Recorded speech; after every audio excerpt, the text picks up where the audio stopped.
like to welcome you all here tonight.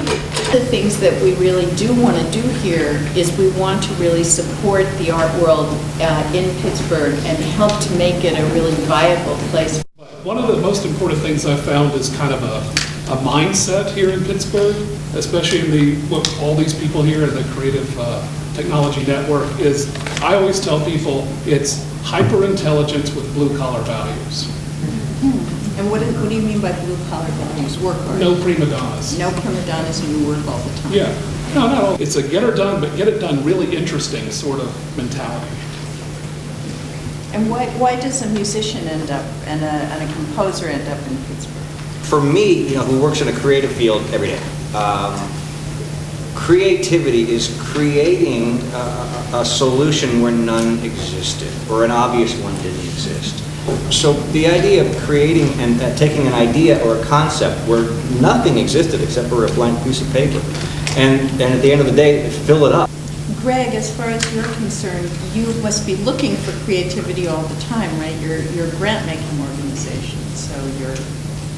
Well, we're looking for people who are trying to do things differently, and in our case, to improve kids' lives. And the really special, incredible thing here is that there are people who've identified key trends as it pertains to learning for kids. The intersection of informal and formal learning, the intersection of arts and sciences, so that we don't talk about STEM or arts, but we talk about STEAM and the interdisciplinary nature of arts and sciences. You should say STEAM is... STEAM is science, technology, engineering, arts, and mathematics. Right.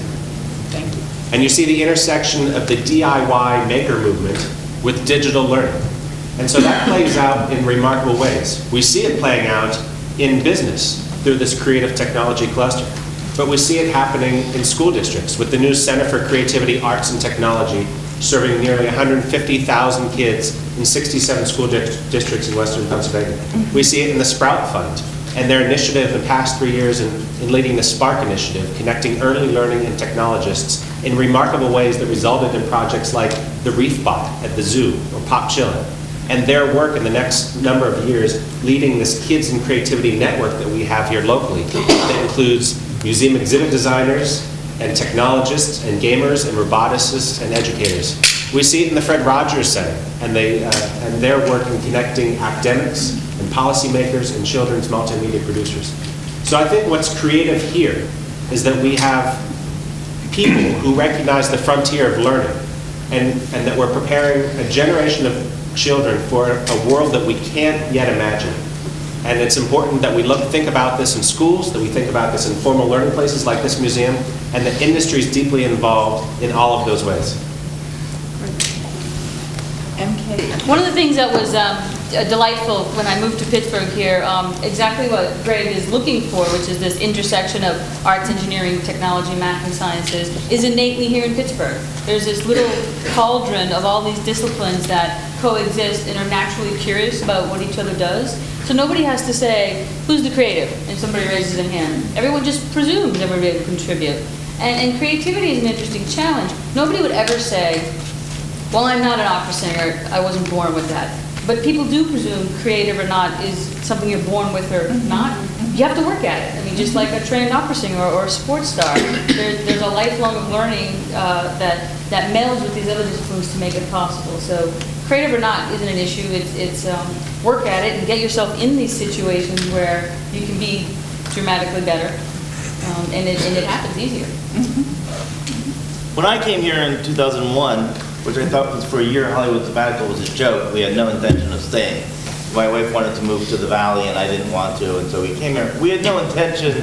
Pittsburgh was in a much different place than it is now. And what's interesting is, I think, when I went out to Hollywood in the early 80s, the movie was Flashdance that was filmed here, and you saw the cook trying to leave and go to LA, and everybody went out in the 80s.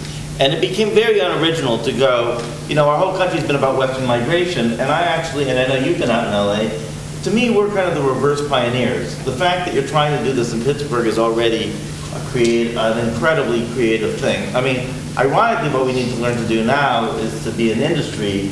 The guy who started this museum came here and was pretty creative about business. Yes, he was. So he created the museum, and he didn't understand that in here is the roots Pittsburgh needs to develop its for-profit communities by using things like this museum and all this creativity in order to sustain itself. So that's a creative problem as a whole. You know, there was a young man who grew up and took art lessons here who was picked on and not exactly accepted in Pittsburgh and kind of chased out of here. And I did a movie called My Tales of Cities where I interviewed his nephew worked in the scrapyard. And I said, what would happen to the Warhol scrapyard if Andy Warhol stayed in Pittsburgh, if he hadn't gone to New York? And he said, well, he probably would have worked for my uncle's produce business. But then again, he was a genius. You know, I don't know. And that's a big question to me. If Andy Warhol stayed in Pittsburgh, would he become Andy Warhol? You know, Gene Kelly from here does that great thing in Singing in the Rain. Gotta dance, you go to New York. To come to Pittsburgh and have your dreams come true. And Andy Warhol was the most commercially successful artist of modern day. And it's how we figure out how to use that creativity so that every kid in this neighborhood can grow up and say, I don't have to be Andy Warhol and use my creativity elsewhere. Seems to me, by the way, not only a Pittsburgh question, but that's what America is terrified of. We're out of creative ideas. Isn't that part of, you know, why? And so, Lynn, I've been watching a lot of debates lately, and I'm going to answer a question you didn't even ask. Good. So as I think about this conversation and what tonight's about, I mean, this is about the creative clash, right? And in some ways, we shouldn't be talking about boundaries. We shouldn't be talking about Pittsburgh or not Pittsburgh. We shouldn't be talking about art or science. It's what I love about what the Children's Museum has done with the Make Shop. Because the Make Shop really is that integration of digital media and learning. It's art and science.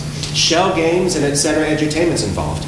The ETC's involved. The children's, I mean, so it's boundary breaking, and it contributes to the creative clash, and it's going to contribute to learning. It's going to be a place where you play test toys and products, and it's really it's the boundary breaking that's going to lead to industry development, that's going to lead to learning opportunities, that's going to lead to the creativity that we're all aspiring.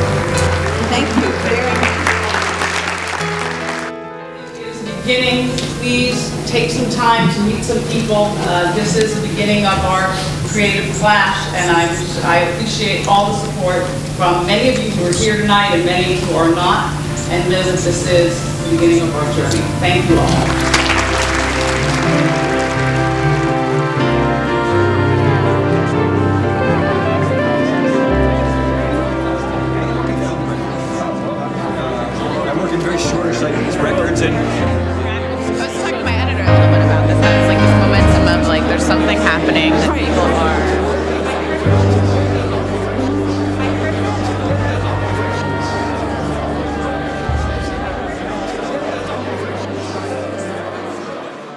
Pittsburgh is in a really good point to do nothing but get larger. We've got really good information about startup funding. We have gaming studios who can help other folks. Pitt is working on a project right now to educate entertainment lawyers, which right now a lot of the gaming studios have to go to the West Coast for that. So we're getting a strong foundation, and I think that'll allow the community to just grow larger.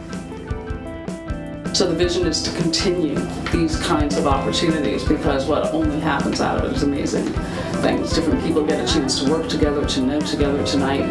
We're all talking about, have you two worked together? No, but we're just talking about that now. And you know, normal circumstances, we have a very linear path in terms of supply chain and market opportunities, and this takes it. You know, there are no lines.